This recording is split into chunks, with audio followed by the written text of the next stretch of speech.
નમસ્કાર, આપ જોઈ રહ્યા છો જનસાક્ષી ન્યૂઝ। નજર કરી આજના મુખ્ય સમાચારો પર। સુરતનગર પ્રાથમિક શિક્ષણ સમિતિએ 100 વર્ષ પૂર્ણ કરી ઐતિહાસિક સિદ્ધિ હાંસલ કરી છે, જે શતાબ્દી વર્ષની તમામ નગર શિક્ષણ સમિતિ સંચાલિત પ્રાથમિક શાળાઓમાં ઉજવણી કરવામાં આવી રહી છે।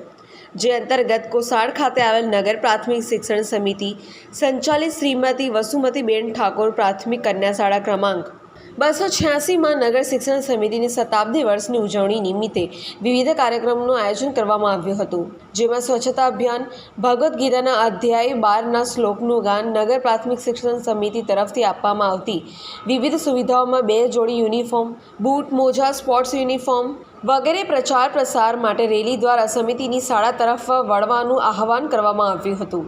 સાથે ઇન્ડોર અને આઉટડોર ગેમનું આયોજન, ચિત્રકામ, નિબંધ અને વક્તૃત્વ સ્પર્ધા, રંગોળી, ગેટ સુશોભન, સેલ્ફી પોઈન્ટ તેમજ માતૃ-પિતૃ વંદના જેવા કાર્યક્રમો દ્વારા સ્વચ્છતાથી લઈ તેમની સુષુપ્ત શક્તિ, કલા, કૌશલ્ય સહિત સાંસ્કૃતિક મૂલ્યોનું જતન થાય તેવા કાર્યક્રમનું આયોજન કરવામાં આવ્યું હતું, જેમાં એસએસસી સભ્યો તેમજ વાલીઓ, શાળાના આચાર્ય અને શિક્ષકો ઉપસ્થિત રહ્યા હતા।